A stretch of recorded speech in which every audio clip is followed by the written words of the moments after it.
বাড়ির আইসক্রিম একদম টেস্ট হয় না, বাড়িতে আবার আইসক্রিম ভালো হয় নাকি বাজারের মতো একদম টেস্ট হয় না।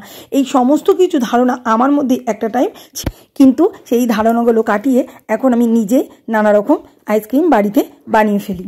ঠিক সেই রকমই একটা আইসক্রিম রেসিপি ও মজার গল্প নিয়ে আপনাদের সঙ্গে শেয়ার করতে চলে এসেছি আজকে অনেক দিন পর আবারও একটা নতুন ভিডিও। আইসক্রিমটা দেখতে যতটা সাধারণ, বানানো কিন্তু ততটাই সহজ। একদম ঘরোয়া সাধারণ 5টা উপকরণ দিয়ে আপনিও বানিয়ে ফেলতে পারেন। আর ক্রিম ছাড়া আইসক্রিম হয় না, সেই ধারণাটাও কিন্তু আপনার বদলে যাবে। তাহলে চলুন দেখে নেব আজকের রেসিপি। নমস্কার বন্ধুরা, আমি অন্তরা ফুডি লেডির পরিবারে আপনাদের সবাইকে স্বাগত। অনেক দিন পর চলে এলাম আবার একটা নতুন ভিডিও নিয়ে, আশা করছি ভালো লাগবে। আজকে আমি যেটা বানাবো দই সন্দেশের একটা দারুণ সুন্দর আইসক্রিম। আর গল্পটা হলো বাজার থেকে ফেরার পথে আইসক্রিমওয়ালা দই সন্দেশ হাত পাড়ছিল, আর সেখান থেকেই আমার এই চিন্তা ভাবনা। তো কোনো রকম এক্সপেরিমেন্ট ছাড়াই আমি এই আইসক্রিমটা বানালাম ও সবাইকে খুব খুশি করেও পেরেছিলাম। তো চলুন কি কি লাগছে বলে দিই। এই আইসক্রিম বানানোর জন্য মেন যে ইনগ্রিডিয়েন্টস সেটা হলো দই সন্দেশ, নুন, চিনি ও কর্নফ্লাওয়ার। আর আপনার কাছে যে আইসক্রিম মোল্ড আছে সেটা আপনি ব্যবহার করবেন। তো চলুন দেখে নিই কথা না বাড়িয়ে আজকের আইসক্রিমের রেসিপি। তো এখানে প্রথমে একটা ছাঁকনি ও পাত্র নিয়েছি। টক দইটাকে আমি প্রথমে একটু ছেঁকে নেব। যদি বাড়ির পাতা টক দই হয় তাহলে কিন্তু অতটা জল থাকে না, জমাট ভাব থাকে, কিন্তু দোকানের প্যাকেটের দইগুলোতে একটু জল ভাব থাকে। তাই আমি যেহেতু প্যাকেট দই এনেছি তাই দইটাকে একটু ছেঁকে নেব, একদম সলিড যে দইটা সেইটা পাওয়ার জন্য। আপনারাও ঠিক এইভাবে করবেন। ভীষণ সহজ আর একদম মাত্র 5টা উপকরণ দিয়ে আপনি খুব সহজে এটা বানাতে পারবেন, কোনো রকম কিন্তু ঝামেলা নেই। তো দইটা আমি জল ঝরিয়ে নিয়েছি, দেখতেই পাচ্ছেন এই রকম একটা গাঢ় টেক্সচার এসছে, একদম সুন্দর জলটা ঝরে গেছে। তো ঠিক এরকমটাই দরকার। যেহেতু আমি ভিডিও শুরুতে আপনাদের এক ঝলক দেখিয়েছি আইসক্রিমে কিন্তু জল দেবো, এটা দেখে অনেকেই তাজ্জব লাগতে পারে। তো শুধু সেই জন্যই আমি দইটা কিন্তু জল ঝরিয়ে নিলাম। তো দই থেকে দেখুন মাত্র এইটুকু দই থেকে এতটা জল বেরিয়েছে। তো এই জলটা দিলে পরে হয়তো আইসক্রিমের টেস্টটা অন্যরকম হয়ে যেত, তাই জলটাকে আমি ছেঁকে বার করে নিলাম। তো আইসক্রিম বানানোর জন্য যে দুটো মেন উপকরণ দই ও সন্দেশ আমি কিন্তু এখানে রেডি করে নিয়েছি। বাকি সমস্ত কিছু রেডি আছে। 100 গ্রাম সন্দেশ আর দইয়ের পরিমাণও সমপরিমাণ 100 গ্রাম দই। তো প্রথমে এবার যেটা করব সেটা হচ্ছে জল নিয়ে নিয়েছি।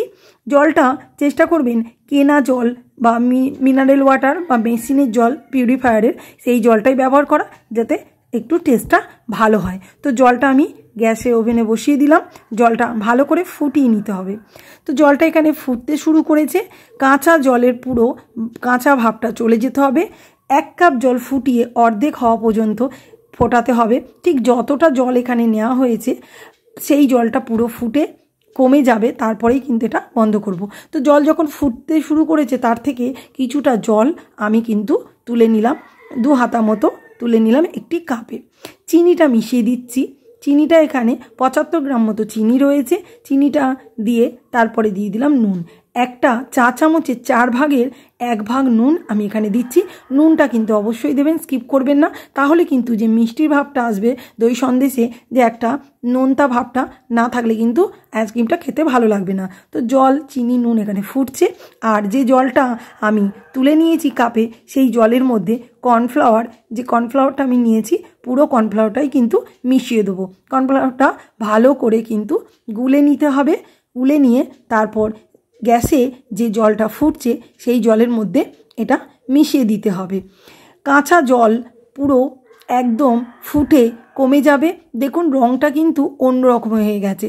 তো পুরো একটা চিনির শিরা যেমন ফুটে গাঢ় হয়ে যায়, ঠিক সেরকমই হবে। আর এই কর্নফ্লাওয়ারটা দেওয়া হয়েছে যাতে সুন্দর একটা কালার ও টেক্সচার আসে, একটা অন্যরকম ফ্লেভার লাগবে। তো আপনারা দেখতে থাকুন, আশা করছি ভালো লাগবে। তো জলটা কিন্তু ফুটে গেছে, এবার নামিয়ে নেবো। তো একটা অন্য পাত্রে আমি জলটাকে ঢেলে নিলাম। এটা ঠান্ডা করে নিতে হবে। জলটাকে বেশি লেন্দি করব না, তাই জন্য আমি তাড়াতাড়ি করে দেখানোর জন্য আপনাদেরকে জলটা ঠান্ডাও করে দেখিয়ে দিচ্ছি। আপনারা চাইলে এটা কিছুক্ষণ নর্মাল রেখে দিয়ে ঠান্ডা করে নিতে পারেন। তো আমি ফ্রিজ থেকে একটু ঠান্ডা জল নিয়ে নিচ্ছি অন্য একটা পাত্রে, আর এই জলটাকে ঠান্ডা করে নিচ্ছি। যে সকল বন্ধুরা আমার পরিবারে আজকে প্রথম এসেছেন তাদের অনেক স্বাগত, অনেক ধন্যবাদ। ভিডিওটা দেখার সময় অবশ্যই একটা লাইক করে দেবেন, অনুরোধ রইল। আর যদি ভালো লাগে তাহলে কিন্তু অবশ্যই আমার পাশে থাকবেন। জলটা কিন্তু পুরোটাই ঠান্ডা হয়ে গেছে। এবার একটা মিক্সিং বোল নিয়ে তার মধ্যে দিয়ে দিলাম জল ঝরিয়ে রাখা টক দইটা। পুরো টক দইটাই আমি দিয়ে দিচ্ছি। আপনারা আপনাদের প্রত্যেকের প্রয়োজন অনুযায়ী পরিমাণগুলো নেবেন। এখানে কিন্তু আমি 100 গ্রাম পরিমাণ টক দই নিয়েছি, সঙ্গে সন্দেশটাও পুরোটাই আমি দিয়ে দেবো। সন্দেশও কিন্তু এখানে 100 গ্রাম রয়েছে। এটা কিন্তু একদম সাদা সন্দেশ, তো সন্দেশটাকেও আমি কিন্তু পুরোটাই ব্যবহার করব।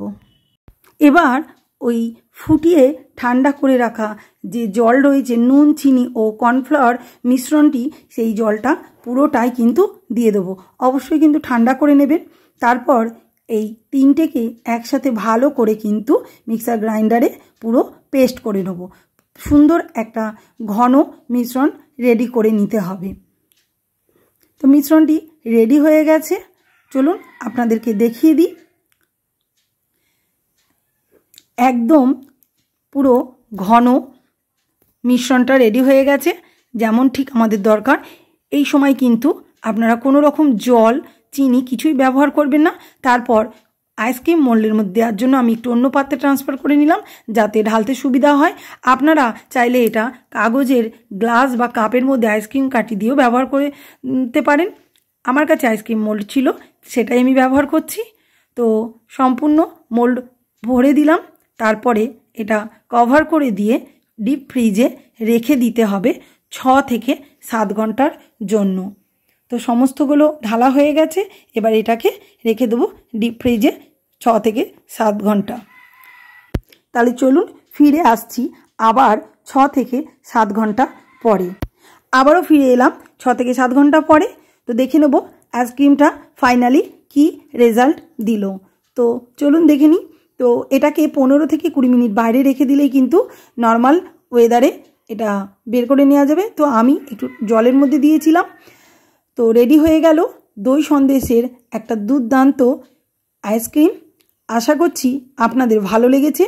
আপনারা কিন্তু অবশ্যই ঠিক যেমন যেমন দেখালাম এইভাবে একবার ট্রাই করুন, আর আমাকে অবশ্যই জানাবেন।